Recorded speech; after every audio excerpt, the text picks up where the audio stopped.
आज हम सब शिवरात्रि के समय, अब ये रात्रि शब्द ही क्यों है, दिन क्यों नहीं? सबके दिन मनाए जाते हैं और भगवान की रात। और रात का समय हर 24 घंटे में से 5 से 5 बजे तक रहता है। अब शाम को 5 बजे शुरू होगा, रात शुरू होगी और सुबह 5 बजे तक रात समाप्ति की तरफ होगी, है ना। तो इस बीच में परमात्मा इस धरा पर आते हैं। तो ये कौन सी रात है? ये कलयुगी रूपी रात है। अब ये शुरू हुआ तो काफी टाइम हो गया, अब इसका अंत का भी अंत समय पड़ा है। तो परमात्मा हमें जगा रहा है। कई बार कहते हैं ना, जब परमात्मा ज्ञान बांट रहा था, भाग्य बांट रहा था, तो क्या सोए हुए थे? सोवत है सो जागत है सो।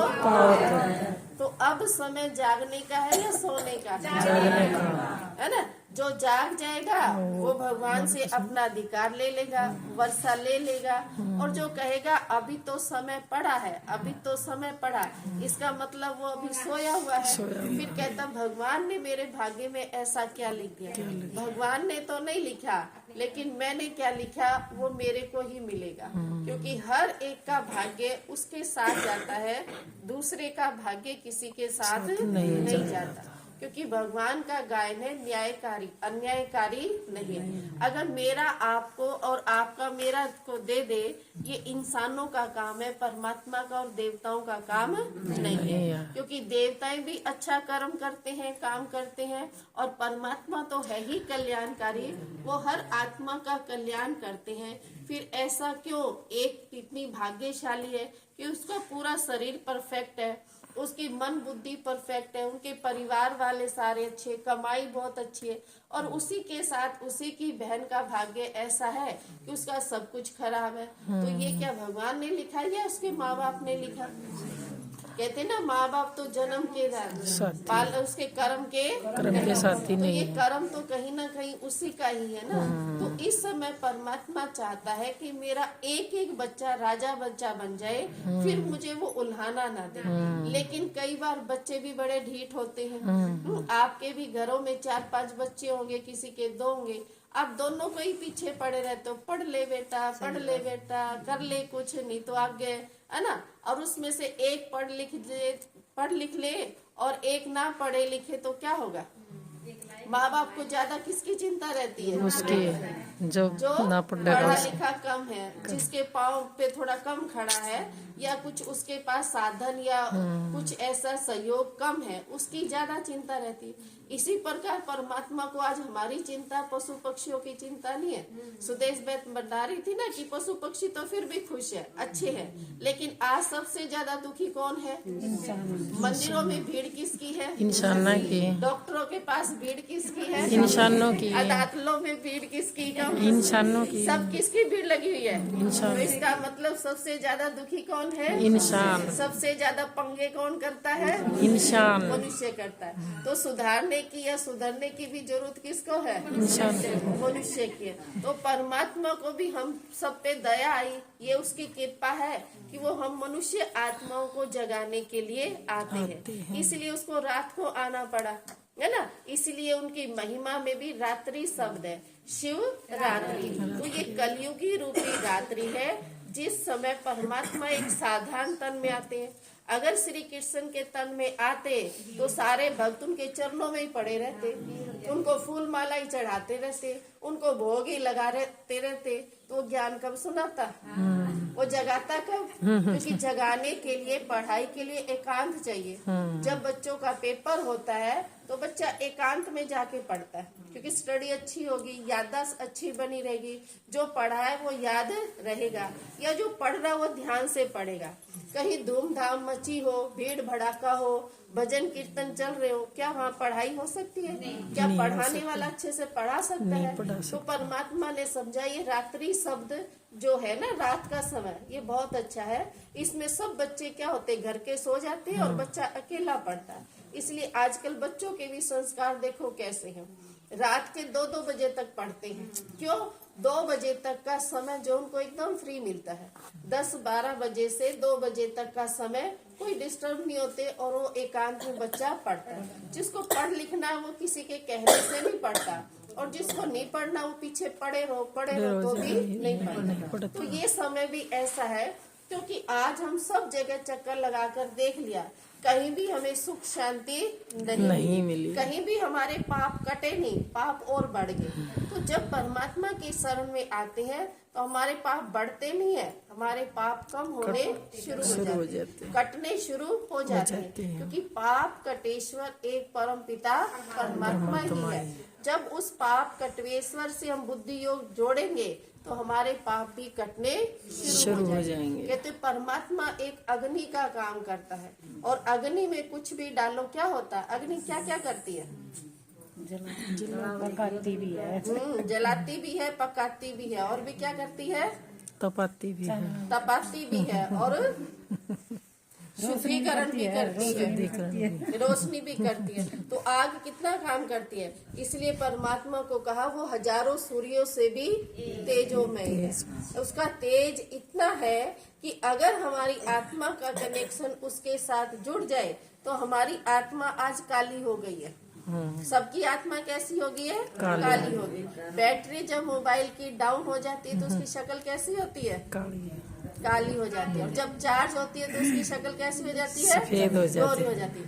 आज हम सबकी आत्माएं भी कब से जन्म लिया था तब से इसको यूज करने लग रहे हैं, कर रहे ना, आंखों से यूज करते, कानों से यूज करते, मुख से यूज करते, बुद्धि से, हर एक बॉडी का पार्ट जो है वो आत्मा की बैटरी को यूज कर रहा है। और हम कहाँ तो इतना यूज करते हैं जहाँ उसकी जरूरत भी नहीं होती है। जैसे आजकल मोबाइल का बड़ा शौक है, जब खाली बैठे होंगे तो यूट्यूब चला लेंगे, फेसबुक चला लेंगे, या कुछ भी चला लेंगे, जबकि जरूरत नहीं है। तो आप देखेंगे तो बैटरी को आज के समय में कितनी बार चार्ज करना पड़ता है मोबाइल को, तीन चार बार।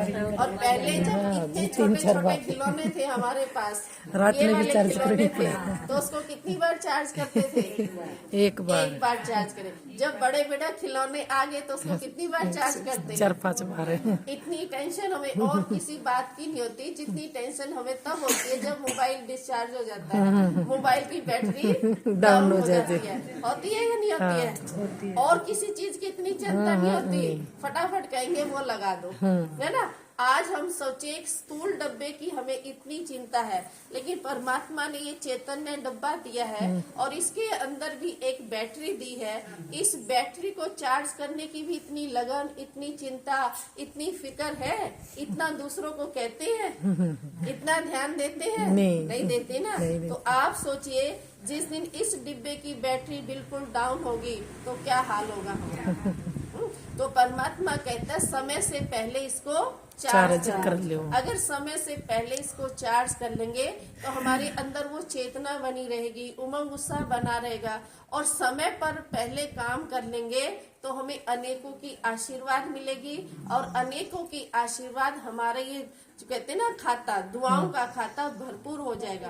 अंत में और तो साथ जाने वाला है नहीं, एक ही चीज जाएगी, या दुआएं या बद दुआएं, है ना। तो ये दुआएं और बद दुआएं अभी लेने का समय। कहते हैं ना जब हम परमात्मा के घर जाएंगे तो वहाँ हमें ये नहीं पूछा जाएगा कि आप किस धर्म से जुड़े हो, आपने कितने पूजा पाठ किए हैं, कितने व्रत किए हैं, कितने उपवास किए, ये सब वहाँ कोई नहीं पूछेगा। आपने कितने गुरु किए हैं, कितना कुछ नहीं पूछा जाएगा। वहाँ पर पूछा जाएगा तुमने अच्छे काम कितने किए। वहाँ ये नहीं पूछा जाएगा कि आपने पूजा पाठ कितनी की है, वहाँ यही पूछा जाएगा कि तुमने अच्छे काम कितने किए। तो अच्छे कर्म करने के लिए यही वो समय है। यही इस समय अगर हमने कर लिया, और कर लिया तो कर लिया, नहीं किया तो फिर कहते ना समय निकल जाने के बाद फिर उस कर्म की कोई वैल्यू नहीं होती। मान लो किसी को मेरी जरूरत है और उस समय मैंने कह दिया मेरे पास अभी टाइम नहीं है, और वो काम उसने पूरा कर लिया, उसके बाद तो मेरे को अब टाइम मिला है, तो क्या कहेंगे, क्या जवाब मिलेगा, अब तो जरूरत तो नहीं, काम हो गया। तो वो जो पुण्य का खाता मेरा जमा होना था या बनना था वो किसका चला गया, किसके भाग्य में चला गया, वो दूसरे के भाग्य में चला गया। तो ये भी समय है, इस समय परमात्मा को हमारी जरूरत है, और इंसान को नहीं, किसको जरूरत है? स्वयं भगवान को हमारी जरूरत है मदद की। तो हम कितने गौरवशाली होने चाहिए कि हमारी जरूरत किसको पड़ी। इंसान को पड़े अलग बात है, देवताओं को पड़े अलग बात है, गुरु गोसाइयों को पड़े अलग बात है, लेकिन इस समय जरूरत किसको है? हमारी भगवान को जरूरत है। और जो भगवान की जरूरत के समय में भगवान के काम आता है, आप सोचिए, भगवान उसका बंधाईमान हो जाता है।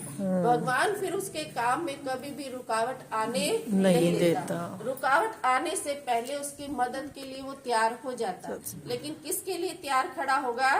जब उसके काम में कोई मददगार बना हो। तो क्या हम सब भी भगवान के कार्य में मददगार बनने के लिए तैयार हैं? हाँ। तैयार हैं? कौन कौन तैयार है? 2 हाथ खड़ा करें तो।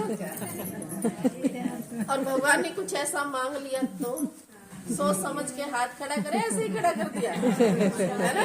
क्या जो भगवान करवाना चाहता वो करेंगे? तो ये भगवान तो यही चाहता है, कुछ और भी नहीं चाहता। पहले तो अपनी ज्योति जगा लो और फिर एक आत्मा का ज्योत जगा लो। मंदिर में दिए तो बहुत जगाए, रोज जगाए, लेकिन अब अपनी आत्मा का दीपक जगा कि मैं कौन हूँ, है ना? किसकी संतान हूँ, इस सृष्टि पर क्यों आई हूँ, किसने मुझे भेजा, किस काम के लिए भेजा। क्या यही सब पशु पक्षी जीवन जी रहे, वैसा ही जीवन मैंने भी जिया? तो मेरे और पशु के जीवन में अंतर क्या? कोई अंतर नहीं हुआ ना। मैं खुद जाकर एक आत्मा की ज्योति जगा दूं। जैसे दुनिया में एक वृक्ष लगाते हैं, किस लिए? क्योंकि हम सबको जरूरत है। आज ऑक्सीजन की जरूरत किसको है? लकड़ी की जरूरत किसको है?